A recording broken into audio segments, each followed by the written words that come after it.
You can tell he played for the Gators. He's smoking cigarettes and drinking gallons of tea. I missed the button. Hold on. It's right there. We're off to a terrible start.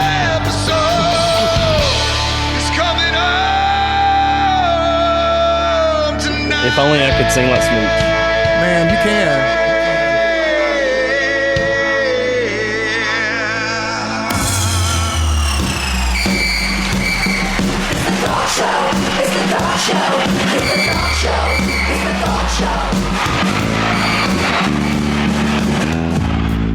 You're listening to the one and only Dawgs Show.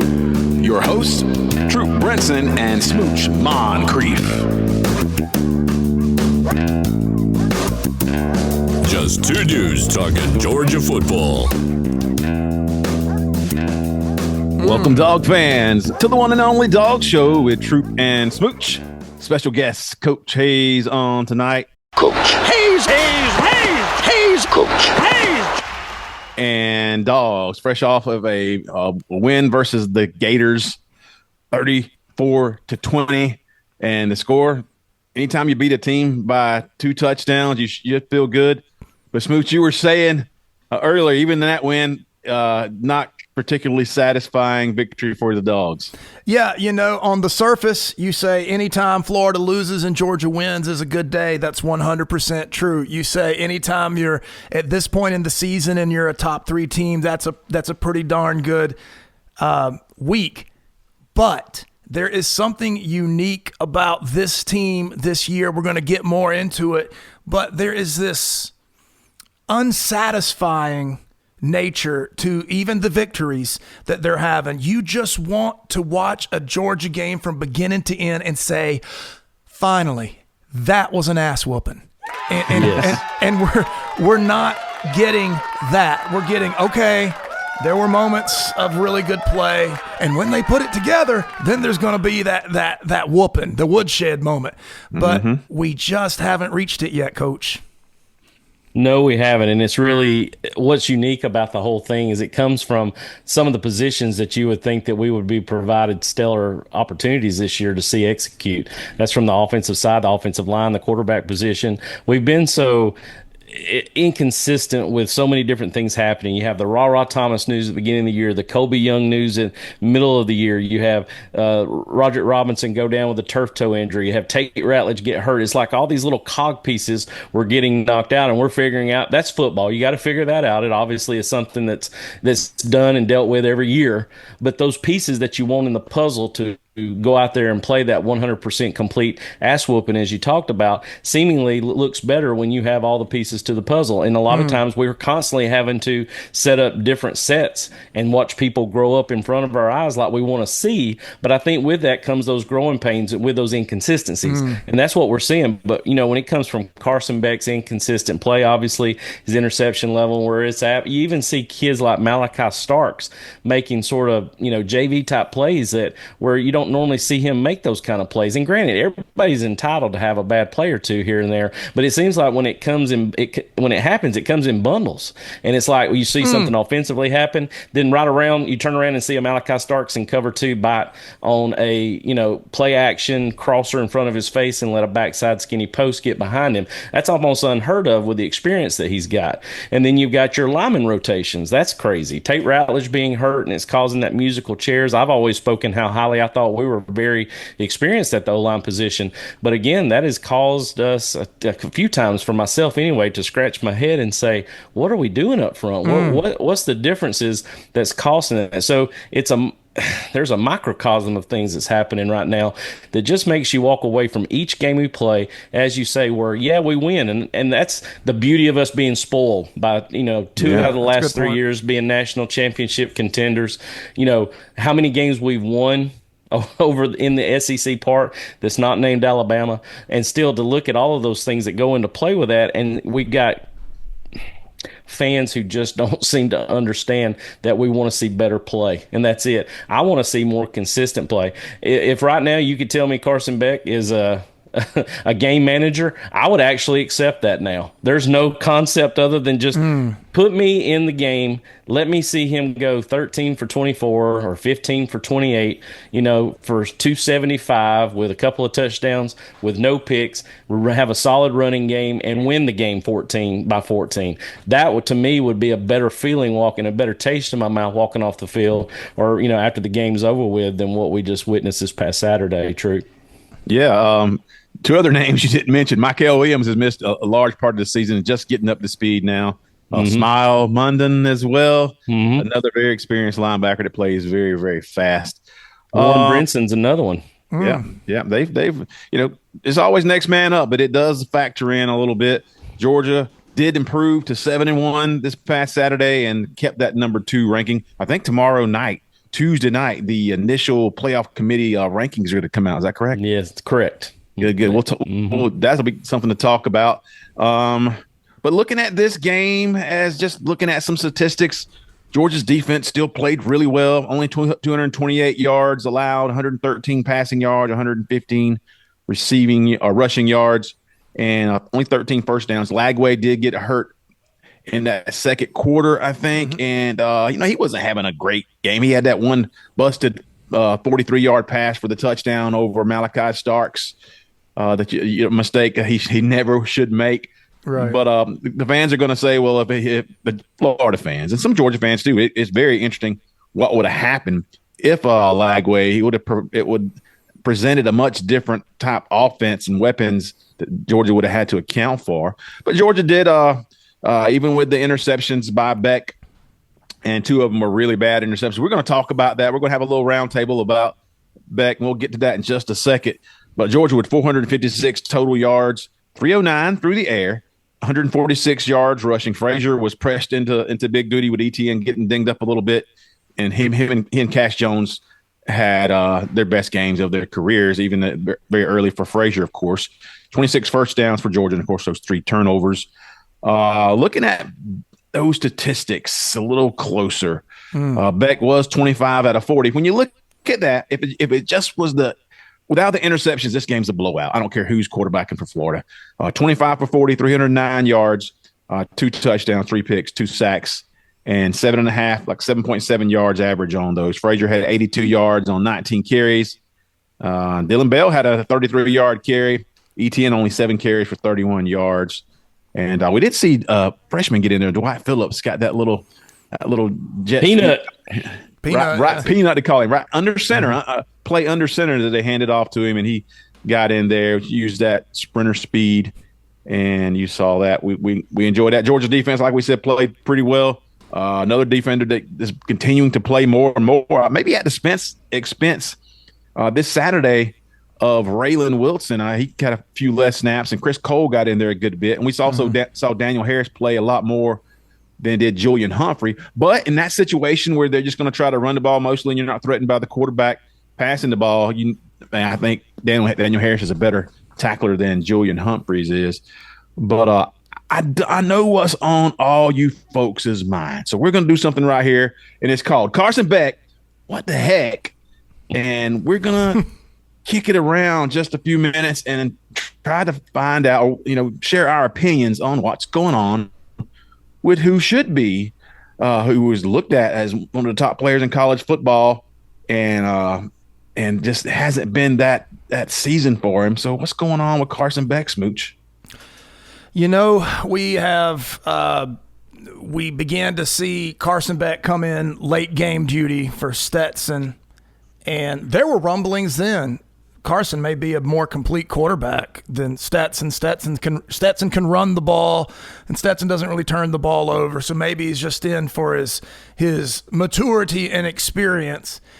And so, long story short, by the time that Stetson came back for that second year, I was already ready to see Beck. And I said, okay, we'll wait one more year before Beck takes the reins. He takes the reins. We see a conservative approach from him at first. Well, that's just part of it. He's learning it. As soon as this team, and we said it in the offseason, this team will now be his. Going into this current season, this team is going to be Carson's, and let's just let him do what he does. Let's let him cut that golden arm loose and make those plays. And the plays are still there. He's still making elite level throws.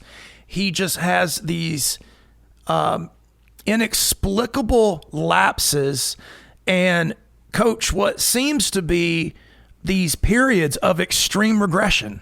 It's really almost I can't even put my finger on it to show the inconsistencies that we're seeing at the most inopportune times. When it seems that he's got the right receiver in the right progression, we get it deflected. When he decides to be stubborn and throw the ball over the middle, they're playing the zone and they stay inside the hashes with it. Something that I've really watched over the last 3 ball games, the ones where I saw obviously him struggle. I broke him down heavily in the Kentucky game, also in the Texas game, and in the now in the Florida game.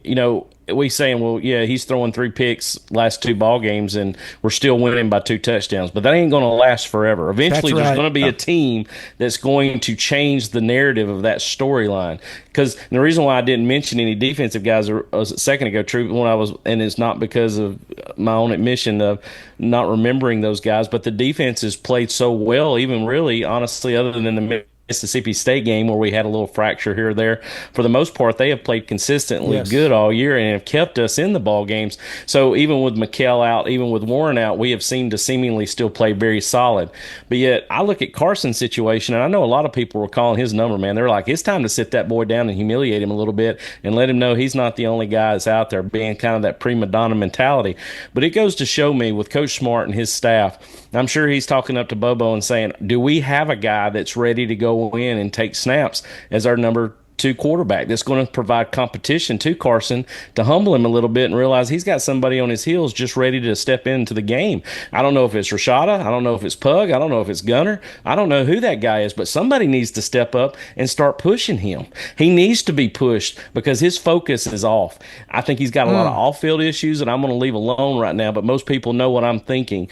Off-field issues that he's dealing with. He come back with all this NIL money. He got the Lamborghini deal. He's got this model for a girlfriend that he is spending a lot of time with and enjoying making TikToks with. And I just see a kid just like I saw in high school. If they started dating this new girl and all of a sudden you could see their play on, Monday through Thursday, I'm like, where is your head right now? And that's what I see a lot of things happening with him is his head just doesn't seem to be in it. And then when you have those situations where the deflections, when you have a guy open, you have a receiver, when you make the correct check and throw the football and your receiver runs the wrong route, all of those things compound one another, and that makes for a very frustrating afternoon when you do go 25 for 40 for north of 300 and still feel like you got the absolute shit kicked out of you that day because you just don't feel like you had that complete game composite that you would like to see from your QB1. I know as the game went on, he got a little bit better. I know there were some things he did, but if you think about it, his 2 touchdown throws were quicks. He threw an angle route for touchdown to Cass Jones. He threw a fast rabbit screen to Dominic Lovett for the other touchdown. And that was, of course, being driving down the field. I still want to see him continue to work his vertical game. But, my thing is that this is just my take. If I'm a DC, I'm going to drop 7 and 8 man inside the hashes and make him work 2 receiver game outside the hashes. He forced 2 of those 3 balls into coverage that shouldn't have been thrown, even under pressure. And I don't understand a quarterback that knows if you get flushed out of the pocket by a pass rush and get some havoc on you, and you've got nothing to throw, the throw he made on the left sideline that got intercepted, the first one, why not throw that ball out of bounds? It was dead. There was nobody that he could have thrown that to. Right. And he's trying to force it in a window that's impossible to force it into. Throw the ball out of bounds, live to fight another day, another series. So I just see all those inconsistencies compiling, the lack of focus. I'm wondering if there's anybody pushing him Monday through Friday or Tuesday through Friday, however they go, and if they're willing to actually say, you know what, for the sake of the team, do we have somebody that we can put in to make him realize that he's not all that? And I'm not saying bench him. I'm not saying do that. If he's what you've got to have to win ball games, he's got to be your best player. But by God, he's got to improve it, because the way I look at it, when I had a kid that I was coaching and he wasn't performing on the field, guess who felt like crap sitting on the sideline? That coach that's working with that kid saying he's not executing like I know he can. And there's all those improbables that just really play into the mind game that goes into this great football. Football is such a great game, and it's so improbable at times. And that's what we're dealing with right now with all these intangibles.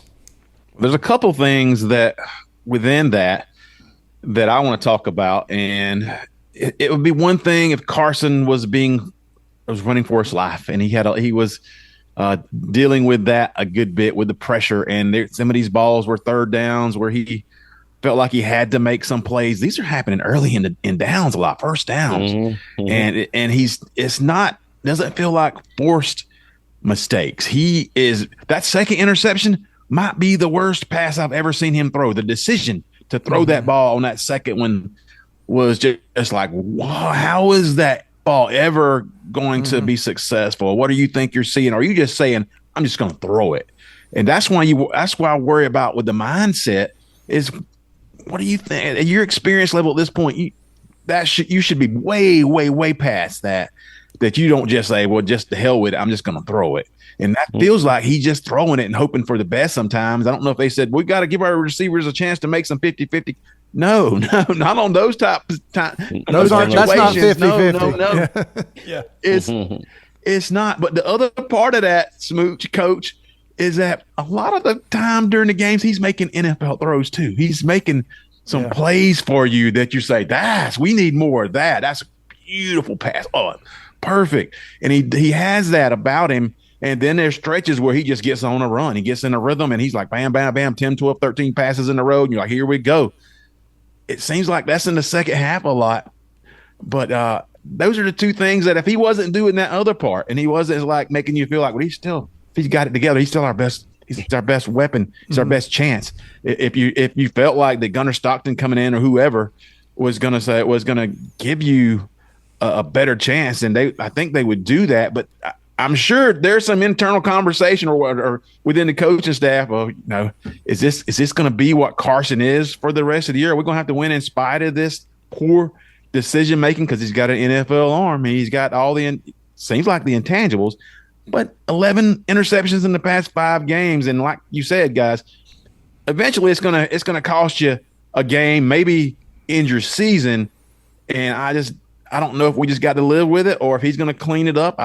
That's the part that Smooch was saying that's so frustrating. We don't know. It's like every game now, the defense is playing championship level football, it feels like, and they can. And the one rock solid sure thing that we had coming into the season is not sure thing at all. Right. It was so a little bit of my past weekend. So this is the first time I've ever had in a few years I've had to miss any part of any Georgia game. I was doing a wedding in Georgia, and so I get done. I now pronounce you man and wife. I run inside, go to the bathroom, turn my phone on. You know what the first thing I saw was? The touchdown. No. Or the interception. The interception number 2. As soon as I got on the Wi-Fi there and finally got a signal, interception number 2. Saw it live. That was the first thing I saw. And he saw our group chat going nuts. Oh my gosh. I had 87 missed texts from the Dog Show group chat. And I was like, what in the world? So wishful thinking, we see things through Dog's positive lenses. And at first I told myself, I remember Brett Favre early in his career came out full of adrenaline and did stupid things at the beginning of games. But this is not that anymore. This is not a guy coming out that's so keyed up. No, these are really basic, just complete brain cramps he seems to be having. And it sucks the wind out of everything. I think you said it, Coach. It magnifies somebody missing a hot read or not hearing an audible. Those things happen. But when Carson is playing as shoddy as he has, it means that everyone around him has to play perfectly. And at that point, you play tight, and then nobody is where they're supposed to be. And then it just magnifies and magnifies every mistake. And before I throw it to you, I went back. I watched the Florida game twice that night. And then I've gone back. I watched the Texas game for probably the 8th time. And then I watched the Kentucky game, which that's a hard watch. That Kentucky game. Coach, tell me, put this into smart football coach lingo for me. It seems to me that when Bobo or Kirby, whoever it is scheming particular receivers open within particular packages. It seems that Carson excels. Even if this is your primary guy, this is where you dump it off if he's not there. He seems to excel in those when they're through their motion, through their play action, they're scheming guys open. He seems to know where that is. He hits them and they're beautiful balls. He seems to throw them effortlessly. When the package seems to be, here is our basic, here's a tight end, 3 receivers, and a running back. Here are the 4 patterns. This is 1, 2, 3, 4. Go through your progressions, hit the guy. It seems there that there is just some sort of bizarre disconnect. And I said it on the thread, Coach. He just seemed to have the yips. And the harder he fought, Keanu Reeves and the replacements talking about quicksand, the harder he fought, the deeper he sank. It's a good point you make, too, because when you've got Coach Bobo in your helmet for 15 seconds, up to the 15th second of the play clock of 40 seconds, that's 25 seconds he's in his head while he's called the play, and he's sitting there talking to him and saying, listen, we're going short side here, 2 receiver progression. If he bails, you're throwing the slant. And he's telling him probably those things in his hat, where Carson has the ability to impromptu say, okay, I might want to look at what we've got green here. Well, what if they check? What if the corner comes down? Okay, wait, easy. We're going to go over here. We're going to make this call now based off what he's already told him in his helmet before it cut off, and now he's having to make those checks. When you're in 4 receiver progressions, it seems to me that's a little bit tougher. And honestly, to tell you the truth, I thought that was going to be his bread and butter this year. In fact, I was looking forward to that because of the receivers we had coming back. I noticed when it is something that's either 2 receiver progression where it's got 1-2 bang, and you see that he can't make that throw, he panics. Even if the pass pro is still solid, he panics and he looks another direction. Now he's looking to bail. He's not keeping his footwork where it should be. Fundamentally, I've noticed technique is gone out the water. He does not show the same technique in the pocket either with his feet work. Because like I said, if you watch and go back to see that second interception he threw that ball like he was falling down into a pond off of his back foot sidearm through the zone, through those 3 people. I mean, there's no stepping into any throw. And I get it. You got pressure coming to you, but use your feet, move up, and, be athletic and throw the football with some force behind it. But you're right. I'm seeing a lot more of this. Hey, we're going to throw this 1-2 progression right here, and this is what's going to be open because of what they're giving us. If it doesn't, check with me, and then we're going to go backside. I think one of the cooler plays he ran, which I don't know why he didn't go to the side, because right now I'm wondering what he thinks about. Oscar Delp is someone he is not wanting to throw the ball to.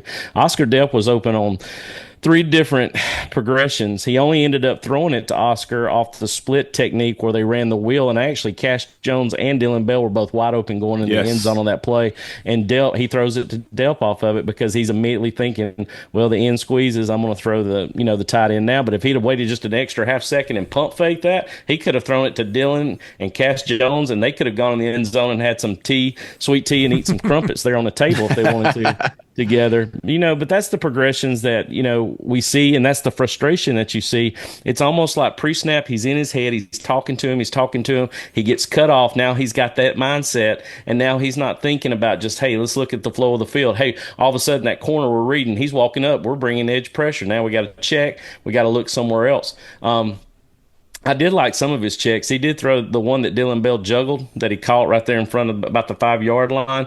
That was a great checkoff because of what they did. They switched over to man.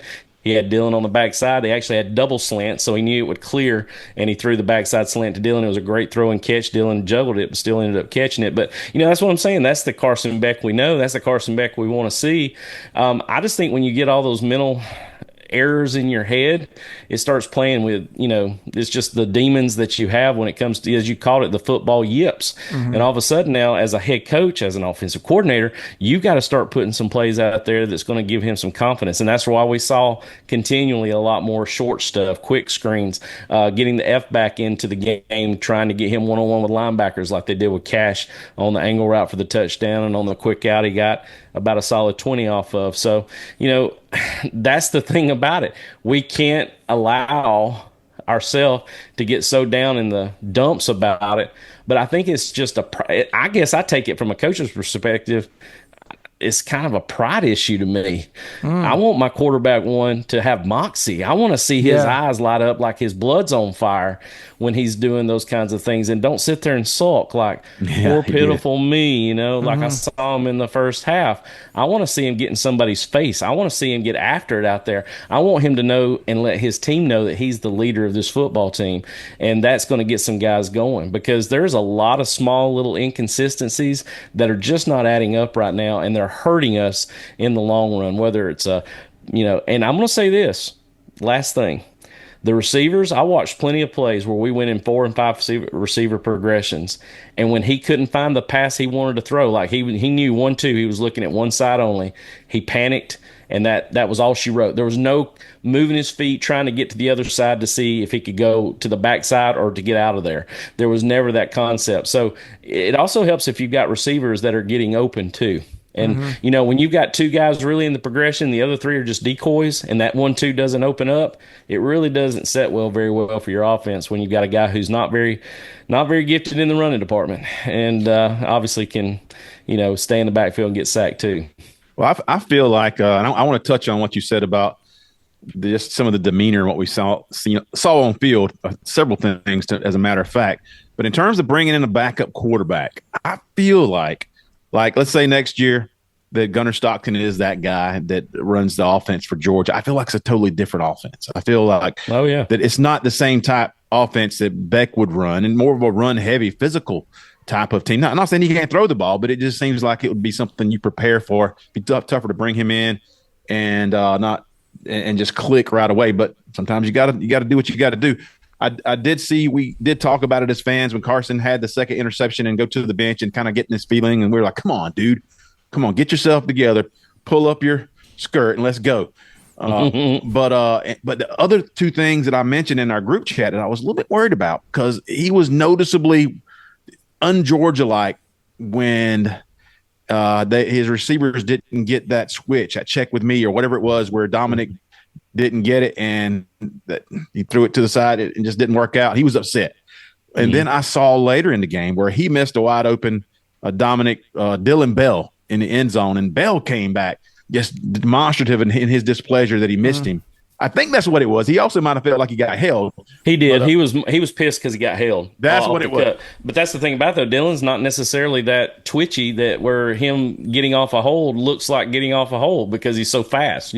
He's not necessarily that fast, but he's a good route runner. But yeah, he got held on that play and they didn't call it. That makes me hopefully that's what that was, because I'm like, okay, I felt like maybe Carson showed his receivers up and then his receiver was going to pay him back on the field. That's un-Georgia-like. So hopefully that was just him. I saw that too. He got grabbed around the waist a little bit.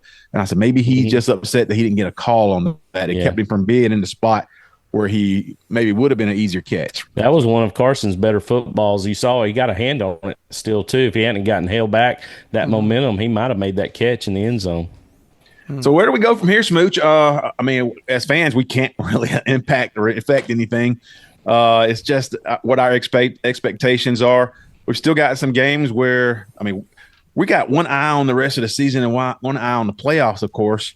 And so we got to feel like that whether we haven't been a run-heavy team all year, so you don't think they're just going to switch gears, right? You don't think they're just going to take some of the load off Carson. We're going to win. We're going to sink or swim with Carson. They're going to put a lot on him. He's just going to have to be better, or we're just going to have one of those seasons where we don't meet our expectations. I think it's you ever trained muscles isometrically, right? You remember the shoes you could buy where they had the block on the front, and every time you took a step, you did a toe raise. So what that means to work a muscle isometrically, the muscle either grows or dies. You don't baby it to get it to grow. You put it under pressure, and either it grows or it atrophies. And it's up to Carson. I think that, are we down to relying on one person as to whether or not we win a title? Because you're not going to win a title with a backup quarterback. You might have some fun. You might see some great stuff. But if we had a guy that could win a title sitting on the bench, he'd be in. Nobody chooses not to win a national championship to prove a point. Nobody, especially not Kirby. Right. The best chance of winning a national championship is Carson Beck. And he is going to have a come to Jesus meeting, as we say in my line of work, with himself. He has got to say, everybody has experienced lows and humiliations. Embrace the humiliation a little bit. Maybe take some of this and actually humble yourself to the point where you need to actually do some very basic work, some homework, whatever it is. I can tell you, we've seen him play at an elite level. It's not that he's incapable. That's what makes it frustrating, but that should also be our cause for optimism, Coach. Yep. You know, my thing is that when you look at his ability to stay hungry, I think he got full. Talking about eating off the floor mentality. I think he got really full and got content. I think he just thought he was going to show up this year and show out. But I do agree, Coach Smart makes millions and millions of dollars for a reason. I said it in a little monologue that I did on Twitter that, there's a reason why he's staying in the ball game. There's a reason why he's staying with Carson Beck. And, honestly, I have to believe that and know that. From a coach perspective, just looking at it from the week, I'm not saying that you're looking, because honestly, this is not a time you're trying to build a quarterback controversy at all either. Because even if somebody goes in, say Rashada goes in, for example, and say he throws a couple good balls, and all of a sudden we got something happening. Who knows? He could go in and throw a pick himself. There's just so many different intangibles. But I know that Coach Smart is putting the best players on the field. But you got to heat that. You got to heat that seat up, though. You got to heat that seat up to come to what you were saying. That's what I'm talking about. Mm-hmm. Everybody was kind of on me saying, well, you just want to bench Carson Beck? Are you kidding me? I'm like, no. I want to make him feel like that there's somebody there willing to jump in his spot immediately if he can't succeed. When that comes down to it, competition breeds just the success levels that you see in good play. And if a guy doesn't feel like that he's being pushed, he becomes complacent. And I think that's what you have right now in our quarterback room. They don't feel confident enough to put anybody else out there that's going to give us that chance, like you said, to take us to the national championship. But going back on what Troop said too, I really don't know, honestly, if we have the offensive capacity to be a national championship team this year. The only thing that's going to help us is if our defense continues to play at a 99% efficiency to keep the score at a somewhat of a balance for us, and we play just well enough to win ball games with our defense playing lights out every game. That's the only way I see it. Troop, when Coach was saying that, it made me think of something. I love all the Rocky movies. There's a scene in Rocky 3 where Apollo Creed decides, he tells Rocky he lost the title because he wasn't hungry anymore, and he takes him back to the gym. And it's this inner city gym with all these unknown fighters. And he says, look at their face. And every one of them looks like they're starving to death and they're hungry and they would do anything for a shot. And he says, you used to have that look on your face. And you traded it for the country club. And that's kind of the point at which Carson's going to decide which way he goes. Yeah. That is a great comparison. And folks, we don't know. We're just like every other fan out there trying to put our finger on it. You can't really ever get inside another person's head and know what's going on or what they're dealing with. But if you do deal with young athletes, there's always a lot of stuff going on. So that's our take, that's our feelings, and our little round table on Carson Beck. What the heck? Hopefully, we don't have to do one of these again, but I wouldn't be so sure. I'd like it if in a couple of weeks we have to do an apology to Carson Beck. I'd be great with that. Right. Well, that was my point. I was going to tell you that was my point. Prove me wrong, Carson. If that's the Carson I know, you prove me wrong. And if you do, I will be more than glad to say I'm sorry. we would love to. We did get to see some good things from this game, though, besides Georgia winning by 2 touchdowns and showing, how winners do it. This guy who gets hurt, what happens, winners find a way to win. And Georgia, like Jalen Walker said in the press conference, we're a 4-quarter team. We look forward to 4 quarters. We're built that way. We enjoy 4 quarters where we're pushed because we feel like we're better than you. We feel that's our home if it needs to be. Now, blowouts are good too, but if we have a team that has that about them, especially the defense, so nice. I will say that Frazier, look, just the way he only had 80 some odd yards, but the way he attacks the line of scrimmage and his decisiveness in his cuts, he's got some huge games ahead of him, and I love the way he runs. I love what he brings to the table. It feels like it's almost like the moxie. You can feel it oozing out of him, like you want to see from Carson Beck. Yeah. It's there. You saw him do the Gator chomp after his touchdown, and Kirby got into him. Yeah, but it was this though. Is why the throat slash. But I love it. He is. I mean, I don't like the penalty, but as a it's like when George Pickens threw the Georgia Tech guy through the brick wall. God bless him. You shouldn't do that. It cost him a half or whatever it cost him to the SEC championship game. But there's something about that mindset, that killer mindset that I do like. It's still on my phone. Let's put it that way. Yeah. Well, it's the same thing like when Trevor Etienne got his head shoved in the ground and people want to give him a hard time saying, well, that's just football, and he left us, and he deserves all of that bush league crap. You know, if I'm a lineman, I am throwing my thumbs through the V of somebody's neck, and I'm driving them into the ground and bulldogging their ass and getting a penalty thrown on me for taking my running back out. And I would gladly take that flag. Let's preface that real quick. That was like the third play of the game. Third play of the game. Number 88 for Florida. He had something he was trying to do. You kind of broke it down and we got to see it. What was happening there? Well, you know, everybody wants to say there's a lot of rough stuff that happens in football. I played it. I know I got punched in the balls. I got hit in the stomach, got hit in the ribs. You know, when you're underneath a bunch of guys that have tackled you or you've made the tackle and you're wanting to get in a shot. But there was something, a personal vendetta with 88 and Trevor Etienne. I think he had a blue mouthpiece in. Whether that had anything to do with maybe his Florida mouthpiece and he was just wearing it to just show, you know, you guys, hey, here I am now. This is me. They didn't like it. So this kid, you know, makes the tackle.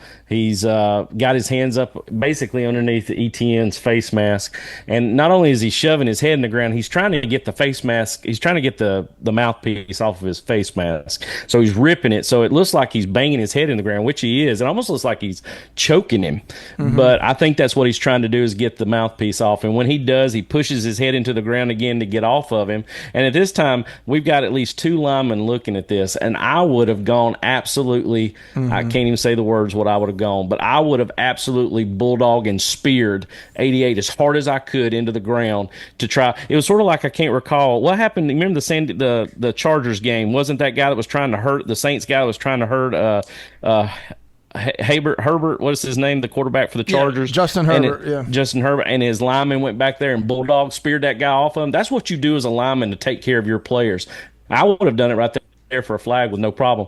Number 88, though, gets up. They, of course, help Etienne up after the dirty play. Nobody sees it. Nobody does anything about it. And he takes that mouthpiece and holds it up in the air like a trophy, like he had just, I don't know, like a gladiator in the arena that just beheaded the giant. And just tosses it to the Florida sideline and then gives a big old and spits in that direction too, like, that's me, I did it, I'm justified now, and goes back over as we start the next play. And I tried to watch to see where Trevor got hurt, and I finally found it, but I didn't realize, I'd watched it over and over and over again, but I didn't realize he actually his ribs got hurt on Carson Beck's second interception where he's trying to make the tackle, the one that Arian actually has to make. I was watching offensive plays. Every time he touched it, even if he was in the game, he was pass pro, I was like, where is this rib injury? You know, trying to find it, and I finally found it. It was on the second interception. He's trying to make the tackle, and he gets hit pretty hard and running to the ground with a helmet right into his rib cage as he's going down. Another, you know, it's football, but it's still, you can tell it's kind of dirty play. They're trying to make him hurt a little bit. So we got to see Frazier have his best game in Cash Jones. On Frazier, I was going to say one thing about Frazier, and I loved after he got chewed out by Kirby, he goes to the sideline and all the veteran dogs came up to him, and they weren't yelling at him, but they weren't pumping him up either. ETN had his arm around him. Now ETN could have had his butt on his shoulders about not being able to finish that game, but instead he's sitting there coaching that boy up about, listen, that's act like Kirby said at the game. You need to act like you've been there before, and you just haven't been there a lot. And anyway, I love that part. Took it. The big thing to me, I mean, I like the players talking to him. He took away a moment where he turned a great moment into a little bit a negative moment for himself to celebrate. Yeah. But I like when a player does something wrong and he just takes the chewing. Just take it. Don't give me nothing back. You got it coming. Just put your head down and take it and get back in there. I love that part of it. There's two things to it, though, that holds accountability, because I love seeing Coach Smart get after the ass when he did it. That's part of good coaching, holding your kids accountable. I don't know if you see that on the other sideline or not. And that's something that's important for me to see on the sideline, and really hugely accountable for everybody who's watching, the millions of people who are watching that ball game, to see, you know what, that's not the standard we talk about. And even if it is the standard, I don't have a problem with the Gator Chomp. I love that. I think he should do that. There's nothing wrong with that. It's nothing more than putting the horns down. Just don't do the throat slash. They're not going to put up with that. And that's something that kid will learn.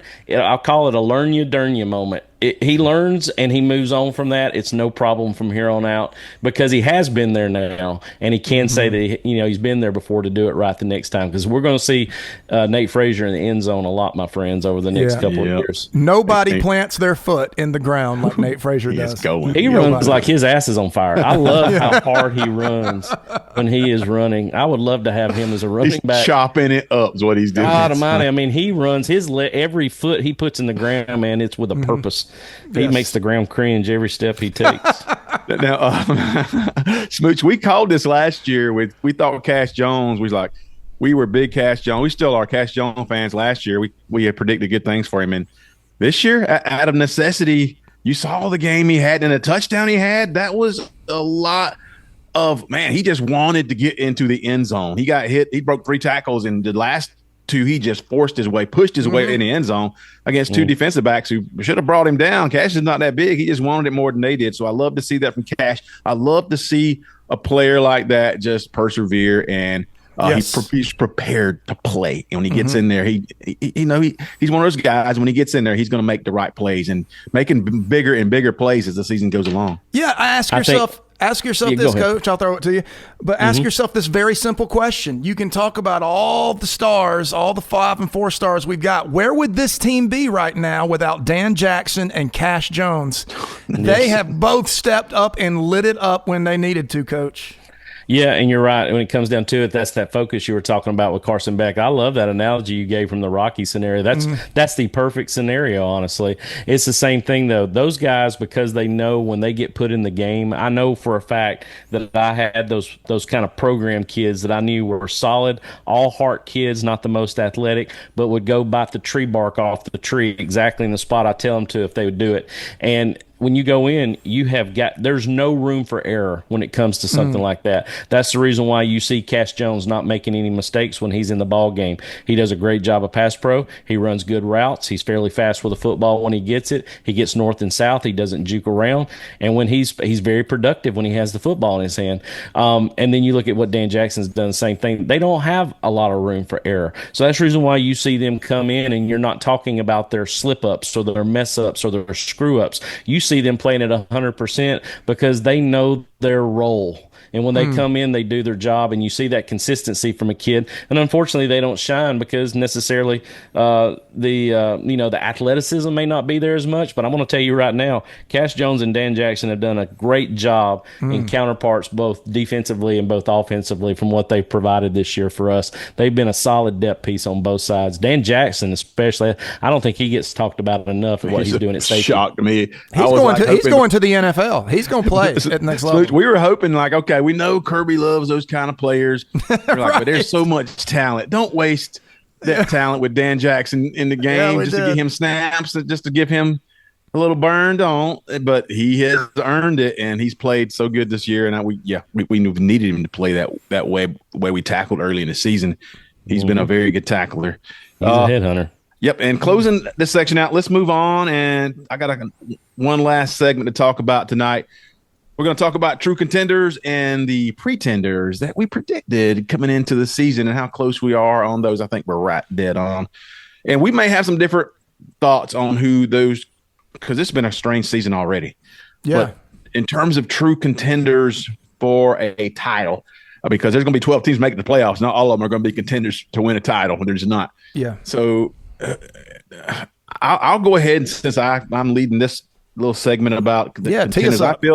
I feel like 2 true contenders, or let's go ahead and say I still feel like Texas and Oregon are very true contenders. I don't think that's shocking the world, me saying that. I think that they played that way. They've been very consistent, other than Texas just getting shocked at home by a team very motivated in the Georgia Bulldogs and playing a good game. Texas is still right there. They should be.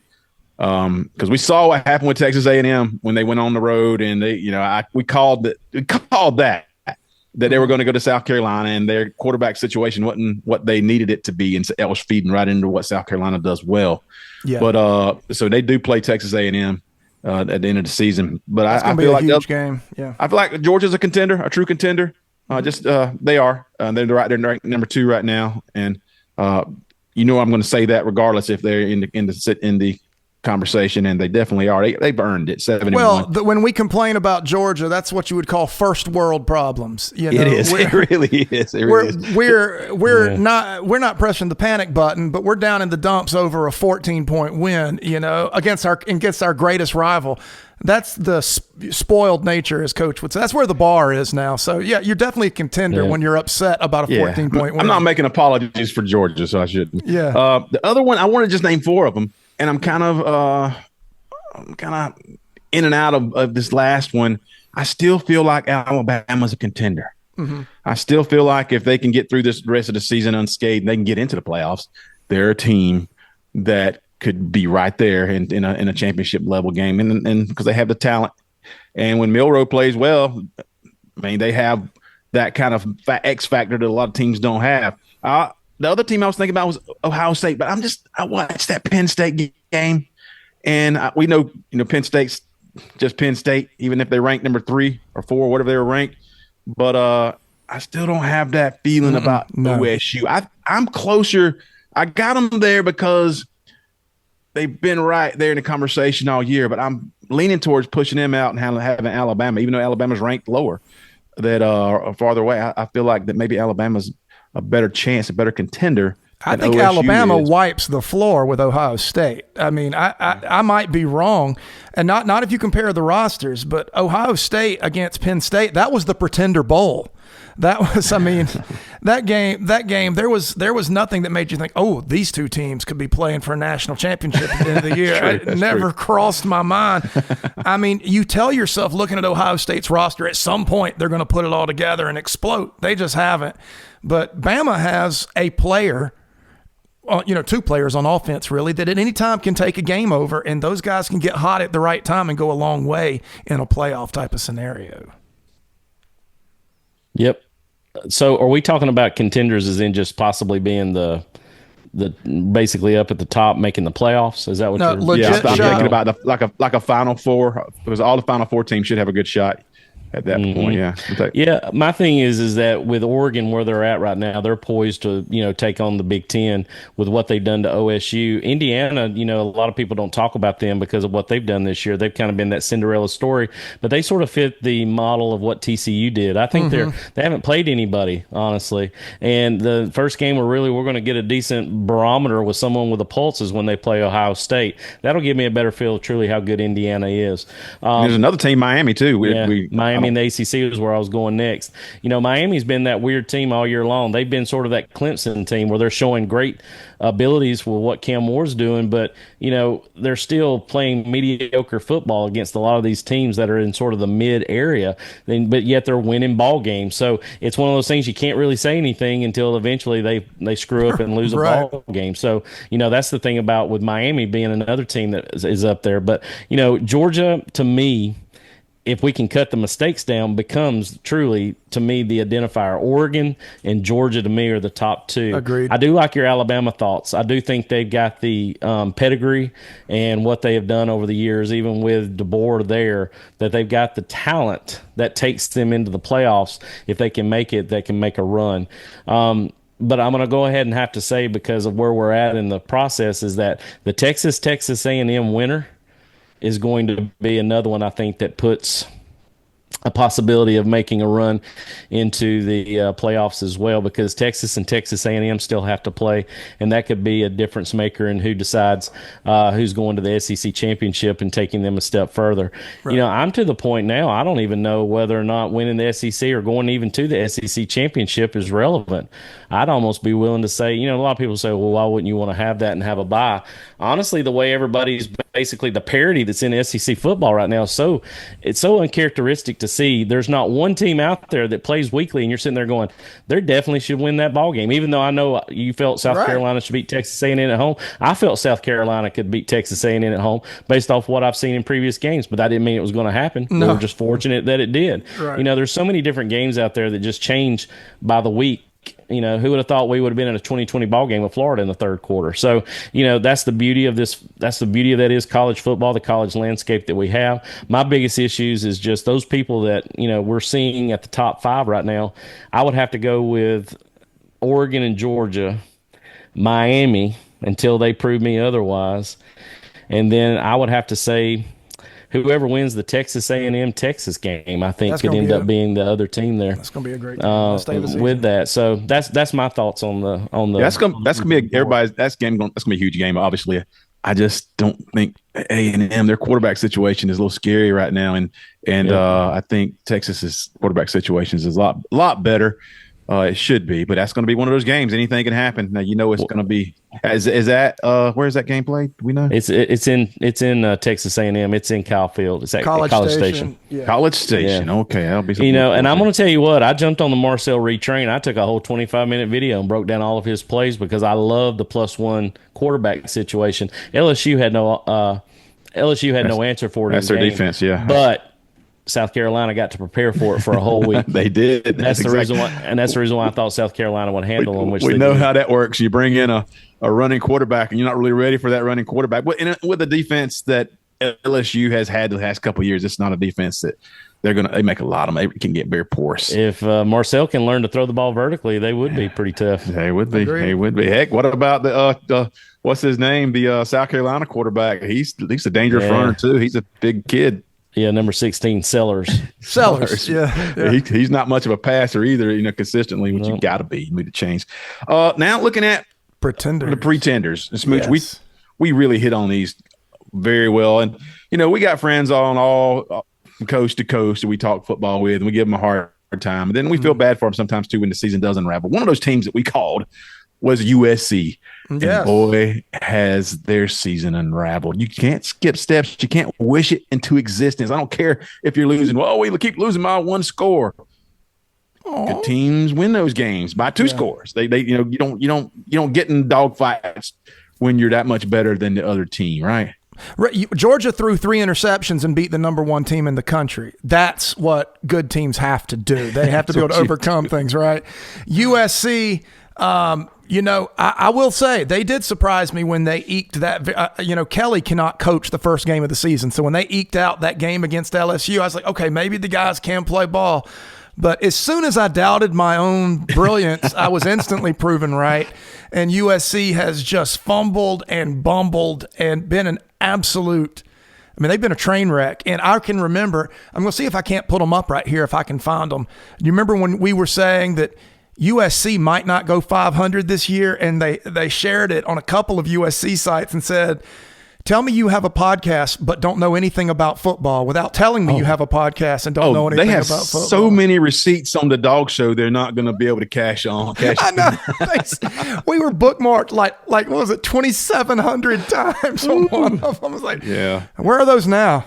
Just out of curiosity. But USC's a joke. And it's a shame because there's a couple and they are really fun players.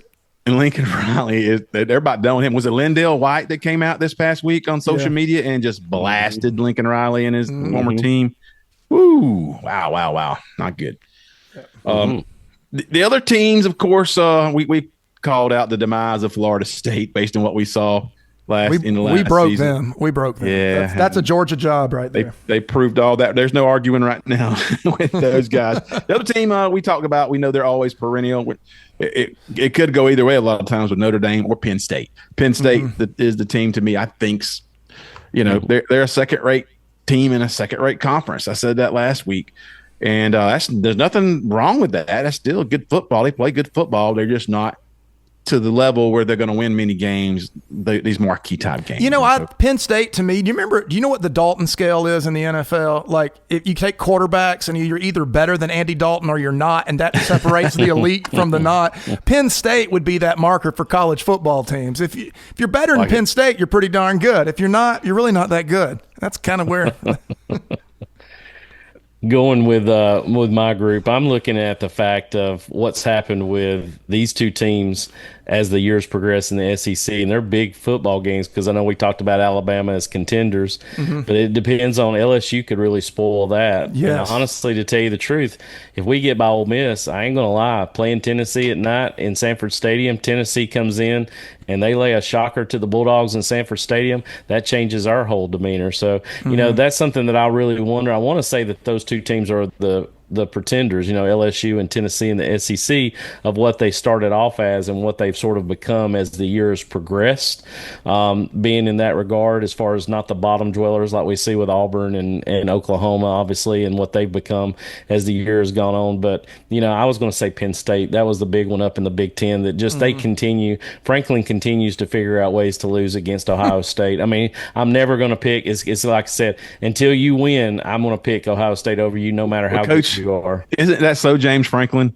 Yeah. With the first and goal, the plays that they run to try to tie the game in that situation against OSU. Honestly, I was telling them, Troop, I said, I wish what they do is they bring that big, heavy-ass tackle that they kept running in motion, let him slip off the split zone and catch a freaking touchdown pass right there for that. I would much rather have seen that play than to run 3 plays right up the center's ass. I don't understand that to the day of and he did that twice. I think they turned the ball over in downs twice on 4th and goal inside the 5. That's at least 6 points if you just kick field goals and you're not, but they did that. They're another team that got the refs really hurt them in a couple of plays, called some poor plays on them that could have turned the momentum around. But still, it's just 2 mules fighting over a turnip again. This is my mentality. That's exactly watching those two go at it. I love it. That's so anyhow, those are my groupings. So let's take a second and talk about what Tennessee is, because but before the season they had the best quarterback, the best player in college football, and they've died down on that. They're not really standing behind Nico as this thing. Now we're the best defense in college football. And Dylan Sampson, and I read today, I didn't know if it was tongue in cheek or just trying to troll a little bit, saying this is an all timer type defense. I'm looking at their scores. I'm like, everybody's scoring between 15 and 20 points against you. You're not really like separating yourself. You play good defense. I think there's no doubt they play much, much better defense than we've been accustomed to Tennessee playing recently. So they do play better defense, but maybe not an all-time defense just yet. But Dylan Sampson looks good. And Troop, that's the reason why I was saying it really bothers me, even being a night game in Sanford. We're going to have to bring the hats because if Josh Heupel can get out of his own freaking way with the fact that they have a good, solid running game with Dylan Sampson and play very solid defense, who does that sound like? I mean, that sounds like what our sort of recipe's been for the last few years, especially running through those national championship years. Even though we had the ability to throw the ball, we had a good running game and we had solid defenses that won those games. And that's what they're going to be bringing to Sanford Stadium. And, that's what bothers me about the different dimension of what we're going to see from them this year coming to us. Well, if you if we throw 3 interceptions, they're losing that game. I mean, that would be a game and 3. The more turnovers we have, the more that's just going to be the more points we're going to get beat by. Unless we can turn Yamale over a few times, that may happen too. But they should be happy running the ball and them taking shot plays with Nico. That would. Well, the way they haven't scored in the first half like we do, we would look like 2 mules fighting over a turnip. It's going to be a 0-0 game. 0-0 at the half. It may be. At the half, we're going to be fighting for time of possessions. All we're going to be fighting for. And I'll tell you, folks, as we close this show out, we are going to do a countdown to kickoff on Ole Miss. We got lots to say about Ole Miss. Don't you worry. In a couple of days. After every game, I'm usually on the Sunday after the game. I'm immediately going to Coach Hayes' huddle on YouTube, waiting for him to put something out. Waiting for Coach Hayes' first thing. Break something down so I can just sit here and listen to Coach ask me. That's the great thing about being able to have him on our show because, we're big fans of Coach. And he's our show prep. So that's he is. I go right to his stuff, and I'm like, just wait for him to put something else out so I can sit there and understand what I'm seeing a little bit better. And it's great stuff, Coach. Coach Hayes Huddle. You can find him on YouTube. Anywhere else? Anything else we need to know about your stuff?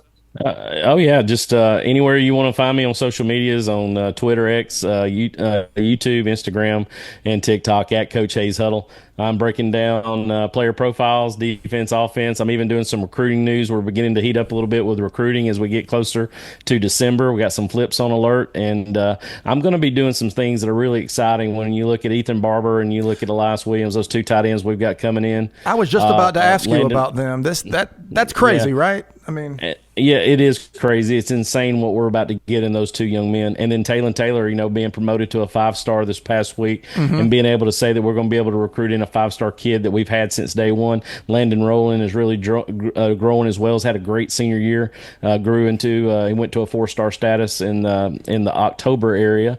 So, I mean, just a lot of good things from our recruiting standpoint. That's not dying down. Our defensive line situation, Kevin Wynn looks to be maybe coming back to us. And honestly, to tell you the truth, I don't know if you know this or not, when you look at Milton High School, and this is nothing against C.J. Wiley, who I was very high on in the summer.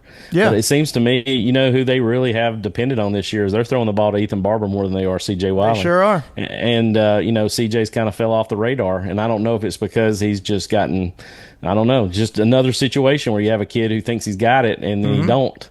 And he's lost that grind. And he's looking at other schools now too, right? He's over at A&M now, right? Texas A&M's in his ear right now. He was over there, and they've got that money to throw around to see what they want with that. But I know this: if we don't get him, I don't think we're really lost without him. Even though I was very high on him, I don't mean to get off on a recruiting skit there, but no, you're good. But there's just a lot of good things going on right now, and I do appreciate y'all's patronage. I appreciate you guys for taking care of me, and as always, it's always fun to be a part of the Dog Show with Troop and Smooch. Love it, man. Good stuff. Hey, shout out to Talon Taylor's mom. She follows our show. So there's your plug right awesome. there. There we go. Yeah. Venus. I definitely I get a chance to anytime I can to promote her son. I know she's excited. And being a parent of a child who plays ball, it's one of those things. There's not a better feeling in the world to play through your children when they're out on the football field. I got a chance to watch my son win 2 state championships and be able to watch him play ball in those games and go through. I mean, he played 50. See, you can play 60 total games in 4 years, 15 games. He played 58 ball games, was region champ 4 years in a row, his freshman through senior year, and played in 2 state championships and won. And just to see your child play and be able to go through what you see them. I feel that when I see Venus, posting stuff on Twitter about Talon, and I know how proud she is of her son. And I know I'm excited about him coming to Georgia. He's going to be an exciting kid to watch. Love Talon Taylor. Yeah, we did a piece on him, a breakdown when he committed, just because of the skills. I think he was only a 3 or 4 star at the time, but you could see it. Looks great. Take us home, yes, Drew. Sir. You can find us anywhere on the Dog Show Pod, any platform. That's where we are. Please subscribe, give us a like, 5-star review. We would appreciate it. We'll be back in a couple of days with the countdown to kickoff for Ole Miss. For Coach Hayes and Smooch Moncrief, this is Troop Brinson saying so long. We'll see you soon. We're not practicing to beat somebody. We're practicing to beat everybody. This is the Dog Show with Troop and Smooch. It's the Dog Show. It's the Dog Show. It's the Dog Show. It's the Dog Show. All right. That's how it's done. That was nice. Woo, that was a tight broadcast.